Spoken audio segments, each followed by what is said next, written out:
আসসালামু আলাইকুম। জানিয়ে দেব আন্তর্জাতিক অঙ্গনের সবশেষ আপডেট গুরুত্বপূর্ণ সংবাদ। শুরুতেই সংবাদ শিরোনাম। এবছরই পরমাণু বোমার পরীক্ষা চালাবে ইরান, বললেন গ্রিনওয়ে। এরপরেই জানিয়ে দেব ইসরায়েলের সাথে 24 থেকে 48 ঘন্টার মধ্যে যুদ্ধবিরতি চুক্তি সম্ভব, বলছে হামাস। আরও থাকছে ওয়াশিংটন ইরাককে নিরাপত্তাহীন করতে আইএসআইএসকে ব্যবহার করছে বলে মন্তব্য করেছেন আল ফাতলাভি। আরও থাকছে যুক্তরাষ্ট্র দক্ষিণ কোরিয়ার বড় ধরনের সামরিক মহড়া শুরু। আরও জানিয়ে দেব প্রধানমন্ত্রী নির্বাচন অবৈধ বলে মন্তব্য করেছে পিটিআই। এবং সর্বশেষ জানিয়ে দেব ইসরায়েলের কঠোর সমালোচনা করে গাজায় তাৎক্ষণিক যুদ্ধবিরতির আহ্বান কমলা হ্যারিসের। এতক্ষণ শুনছিলেন সংবাদ শিরোনাম, এবার বিস্তারিত। আজকের সংবাদ সম্পর্কে আপনার মূল্যবান মতামত লিখে জানান। জানিয়ে দিন কোন স্থান থেকে আমাদের সংবাদ শুনছেন অথবা দেখছেন। এবছরে পরমাণু বোমার পরীক্ষা চালাবে ইরান, বললেন গ্রিনওয়ে। এবছরের শেষের দিকে পরমাণু বোমার পরীক্ষা চালাতে পারে ইরান, যুক্তরাষ্ট্রের নিরাপত্তা পরিষদের সাবেক এক কর্মকর্তা দাবি করেছেন। তিনি জানান, এবছর এক বা একাধিক পরমাণু বোমার পরীক্ষা চালাবে ইরান। এ খবর দিয়েছে ফক্স। খবরে জানানো হয়, রবার্ট গ্রিনওয়ে নামের ওই কর্মকর্তা বর্তমানে ওয়াশিংটনের হেরিটেজ ফাউন্ডেশনে সিনিয়র উপদেষ্টা হিসেবে কর্মরত রয়েছেন। Fox News live Liberty and Levin অনুষ্ঠানে যোগ দিয়ে তিনি বলেন, বাইডেন প্রশাসন ইরানের বিরুদ্ধে যথেষ্ট নিষেধাজ্ঞা আরোপ করছে না। এই সুযোগ ইরানের রাইসি প্রশাসন তাদের পরমাণু বোমা তৈরির উদ্দেশ্যের দিকে এগিয়ে যাচ্ছে। গ্রিনওয়ে বলেন, ইরান সফলতা থেকে মাত্র এক চুল দূরে রয়েছে। তার সঙ্গে সম্মতি প্রকাশ করেন অনুষ্ঠানের হোস্ট মার্ক লেভিন। তিনি বলেন, এ নিয়ে গণমাধ্যম ও কেন্দ্রীয় কর্মকর্তাদের মধ্যে উদ্বেগ জাগ্রত হওয়া উচিত। তিনি আরও উল্লেখ করেন যে ইরানের এখন 7টি পরমাণু বোমা তৈরির সক্ষমতা রয়েছে। এখন এই বোমা কি করে আইসিবিএম এর মাথায় বসিয়ে নিক্ষেপ করা যায় তার উপর তাদের সফলতা নির্ভর করছে। লেভিন বলেন, একদিন আমরা হঠাৎ করে উঠবো আর বলবো, হাই হাই, ইরানের দেখি 7টি পরমাণু বোমা আছে, কিন্তু এ নিয়ে হোয়াইট হাউস থেকে আমরা কিছু শুনতে পাচ্ছি না। সেখানে কাজ করেন কোট আনকোট অ্যাডমিরাল জন কির্বি। তার উচিত মার্কিন জনগণকে জানানো আসলে তাদের সামনে কি অপেক্ষা করছে। গ্রিনওয়ে আরও বলেন, কিছু বিশ্লেষক মনে করেন যে ইরান ইতোমধ্যে এই পরমাণু বোমা দিয়ে কিভাবে ইসরায়েল সহ ইউরোপে আঘাত হানা যায় তা নিয়ে কাজ করছে। উত্তর কোরিয়ার কোনো মিসাইল দিয়ে ইরান এই পরমাণু বোমা হামলা চালাতে পারে বলেও আশঙ্কা প্রকাশ করেন তিনি। ইসরায়েলের সাথে 24 থেকে 48 ঘন্টার মধ্যে যুদ্ধবিরতি সম্ভব, বলছে হামাস। ফিলিস্তিনি সংগঠন হামাসের দাবি মেনে নিলে ইসরায়েলের সাথে 24 থেকে 48 ঘন্টার মধ্যে যুদ্ধবিরতি চুক্তি সম্ভব হবে। হামাসের একজন মুখপাত্র এ কথা জানিয়েছেন। বার্তা সংস্থা এপিকে তিনি বলেছেন, বাস্তুচ্যুত ফিলিস্তিনিদের উপর গাজায় ফিরে যাওয়ার সুযোগ এবং মানবিক সহায়তা বাড়ানো সহ মেনে নিলে আগামী 24 থেকে 48 ঘন্টার মধ্যে যুদ্ধবিরতি চুক্তিতে পৌঁছানো সম্ভব হবে। ওয়াশিংটন ইরাককে নিরাপত্তাহীন করতে আইএসআইএসকে ব্যবহার করছে, বললেন আল ফাতলাভি। ইরাকের ফাতাহ জোটের এক সদস্য বলেছেন, ইরাককে নিরাপত্তাহীন করতে ওয়াশিংটন সন্ত্রাসী গোষ্ঠী দায়েশকে কাজে লাগাচ্ছে। ইরাকের ফাতাহ জোটের সদস্য আলী আল ফাতলাভি বলেছেন, ইরাকের বিভিন্ন এলাকায় থাকা সন্ত্রাসী আইএসআইএসকে দেশটির নিরাপত্তা বাহিনীর বিরুদ্ধে অভিযান চালানোর জন্য উস্কে দিচ্ছে আমেরিকা।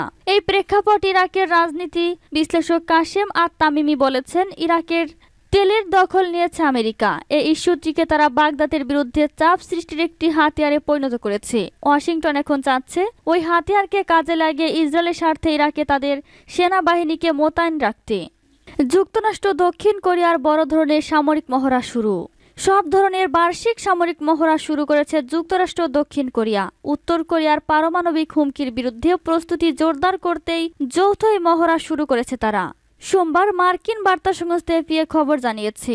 দক্ষিণ কোরিয়ার প্রতিরক্ষা মন্ত্রণালয় জানিয়েছে, ফ্রিডম শিল্ড অনুশীলন নামে পরিচিত কম্পিউটার সিমুলেটেড কমান্ড পোস্ট প্রশিক্ষণ শুরু করেছে তারা। সোমবার শুরু হয়ে এই প্রশিক্ষণ চলবে টানা 11 দিন। যৌথ এই মহড়ার তাৎক্ষণিক কোনো প্রতিক্রিয়া জানায়নি উত্তর কোরিয়া। তবে এ ধরনের যৌথ মহড়ার প্রতিক্রিয়া এর আগে উস্কানিমূলক অস্ত্র পরীক্ষা করেছে দেশটি। চলতি বছরের শুরুতেও 6 বার ক্ষেপণাস্ত্র পরীক্ষা চালিয়েছে উত্তর কোরিয়া। এছাড়া স্বল্প দূরপাল্লার বন্দুক ও মর্টার সেলের মহড়া চালিয়েছে তারা। দেশটির নেতা কিম জং উন বলেছেন, দক্ষিণ কোরিয়ার সাথে বিতর্কিত সমুদ্র সীমানা বারবার আরও আক্রমণাত্মক সামরিক বাহিনী মোতায়েন করবে উত্তর কোরিয়া। এছাড়া যুক্তরাষ্ট্র হুমকি দিলে দক্ষিণ কোরিয়া ও যুক্তরাষ্ট্রকে ধ্বংস ধ্বংস করার প্রতিশ্রুতি দিয়েছেন তিনি।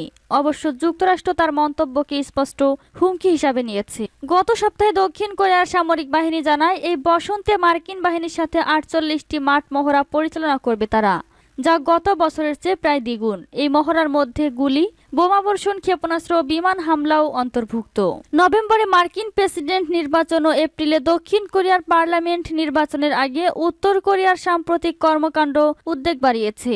তবে কোরীয় উপদ্বীপ বা এই অঞ্চলে তার আক্রমণের সম্ভাবনা কম, কারণ উত্তর জানে তার সামরিক বাহিনী এখনো মার্কিন ও দক্ষিণ কোরিয়ার বাহিনীর তুলনায় অনেকটাই পিছিয়ে রয়েছে বলে জানিয়েছেন বিশেষজ্ঞরা।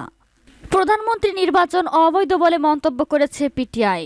পাকিস্তানের প্রধানমন্ত্রী নির্বাচনকে অবৈধ ঘোষণা করেছেন পাকিস্তান তেহরিক ইনসাফ পিটিআই দলের প্রধানমন্ত্রী প্রার্থী ওমর আইয়ুব খান। দেশটির জাতীয় পরিষদের অধিবেশন চলাকালীন মন্তব্য করেন তিনি। খবর দ্য এক্সপ্রেস ট্রিবিউন। এদিন পাকিস্তানে অনুষ্ঠিত হয়েছিল প্রধানমন্ত্রী নির্বাচনে প্রধানমন্ত্রী হিসেবে জয়লাভ করেন পাকিস্তান মুসলিম লীগ নওয়াজ দলের সভাপতি শাহবাজ শরীফ। জাতীয় পরিষদের অধিবেশনে নবগঠিত জোট সরকারের তীব্র সমালোচনা করেছেন ওমর আইয়ুব খান। এ সরকারকে একটি ফ্যাসিবাদী শাসন হিসাবে বর্ণনা করেছেন তিনি আরো বলেন, এটি ছিল একটি অন্যায্য নির্বাচনী অনুশীলন। আমাদের যে আসন পাওয়া উচিত ছিল তা আমরা পাইনি, আর তাই স্পিকার, ডেপুটি স্পিকার এবং প্রধানমন্ত্রী নির্বাচন অবৈধ হয়ে গেছে। জোট সরকারের সদস্যদের ফরম 47-এর সুবিধাভোগী হিসাবে বর্ণনা করেছেন ওমর আইয়ুব খান। তিনি বলেছেন, ফরম 45 অনুযায়ী ফল ঘোষণা করা হলে পিটিআই জাতীয় পরিষদে 180টি আসন লাভ করত। জাতীয় পরিষদের অধিবেশনে ওমর আইয়ুব খান নওয়াজ শরীফের দলকে ইঙ্গিত করে আরো বলেন, আপনি আমাদের কাছ থেকে আমাদের নির্বাচনী প্রতীক ছিনিয়ে নিয়েছেন, আপনি ফরম 45-এর ফল ছিনিয়ে নিয়েছেন, কিন্তু আমরা টিকে আছি এবং ইমরান খান প্রধানমন্ত্রী হিসাবে শপথ না নেওয়া পর্যন্ত আমরা টিকে থাকব। ইসরায়েলের কঠোর সমালোচনা করে গাজায় তাৎক্ষণিক যুদ্ধবিরতির আহ্বান কমলা হ্যারিসের। গাজায় তাৎক্ষণিকভাবে যুদ্ধবিরতির আহ্বান জানিয়েছেন মার্কিন ভাইস প্রেসিডেন্ট কমলা হ্যারিস। একই সঙ্গে তিনি ইসরায়েলের কঠোর সমালোচনা করেছেন, যা খুবই বিরল। সোমবার এই তথ্য জানিয়েছে কাতার ভিত্তিক গণমাধ্যম আল জাজিরা। কমলা বলেন, গাজায় মানুষ যে মাত্রার দুর্দশার মধ্য দিয়ে যাচ্ছে তাতে অবশ্যই তাৎক্ষণিকভাবে যুদ্ধবিরতি চালু করা উচিত এবং এর সময়সীমা অন্তত 6 সপ্তাহ হওয়া উচিত, যা এ মুহূর্তে আলোচনার টেবিলে আছে। এতে জিম্মিরা মুক্তি পাবে এবং সেখানে গাজায় উল্লেখযোগ্য পরিমাণ ত্রাণ পৌঁছানো যাবে, যোগ করেন তিনি। কমলা হ্যারিস আরও বলেন, ইসরায়েলকে ত্রাণ সরবরাহ নিশ্চিত করতে আরও কাজ করতে হবে। এ প্রসঙ্গে তিনি আরো জানান, তাদেরকে সীমান্তে আরো নতুন প্রবেশপথ সৃষ্টি করতে হবে এবং অপ্রয়োজনীয় প্রতিবন্ধকতা সৃষ্টি না করার অঙ্গীকার নিতে হবে। বিশ্লেষকরা কমলার এসব বক্তব্যকে ইসরায়েলের বিরুদ্ধে প্রেসিডেন্ট জো বাইডেন প্রশাসনের কোনো কর্মকর্তার কাছ থেকে আসা সবচেয়ে কড়া সমালোচনা হিসাবে বিবেচনা করছেন। 1965 সালে আলাবামায় নাগরিক অধিকার আন্দোলনকারীদের বিরুদ্ধে পুলিশের সহিংস দমন পীড়নের ঘটনা স্মরণে আয়োজিত এক অনুষ্ঠানে বক্তব্য রাখার সময় কমলা আরো বলেন, গাজার মানুষ না খেয়ে আছে, তারা অমানবিক পরিবেশে আছে এবং আমাদের সবার মধ্যে যে মানবিক অনুভূতিগুলো রয়েছে তা আমাদেরকে বাধ্য করছে যথাযথ উদ্যোগ নিতে। ইসরায়েল সরকারকে ত্রাণের সরবরাহ উল্লেখযোগ্য পরিমাণে বাড়ানোর জন্য পদক্ষেপ নিতে হবে। এক্ষেত্রে কোনো অজুহাত গ্রহণযোগ্য নয়। গত বৃহস্পতিবার গাজা শহরে ত্রাণ সংগ্রহ করতে যে 100 ফিলিস্তিনি নিহতের ঘটনা প্রসঙ্গে কমলা মন্তব্য করেন, অনেক বেশি নিরীহ ফিলিস্তিনিদের হত্যা করা হয়েছে।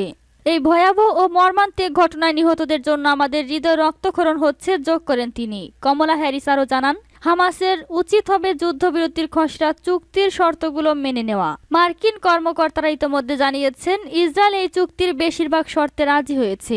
তিনি বলেন, হামাসকে এই চুক্তি মেনে নিতে হবে। আসুন আমরা যুদ্ধবিরতিতে যাই, জিম্মিদের তাদের পরিবারের কাছে ফেরত যেতে দেই এবং আমরা গাজার মানুষকে এক্ষুনি দুর্দশা থেকে রেহাই দেই। গত 7 অক্টোবর থেকে গাজায় ইসরায়েলি হামলায় প্রায় 13,000 শিশুসহ মোট 30,000-এর বেশি ফিলিস্তিনি নিহত হয়েছেন। আহত হয়েছেন অন্তত 70,000 মানুষ। মিশর, কাতার ও যুক্তরাষ্ট্রের মধ্যস্থতাকারীরা 6 সপ্তাহের যুদ্ধবিরতি নিয়ে কাজ করছেন। তাদের আশাবাদ 10 কিংবা 11 মার্চ অর্থাৎ রমজান মাস শুরুর আগে থেকে যুদ্ধবিরতি কার্যকর হবে। সর্বশেষ তথ্য মতে হামাসের সম্মতির অপেক্ষায় রয়েছে এই চুক্তি। ইসরায়েল চুক্তির শর্তগুলোতে নীতিগত সমর্থন জানিয়েছে।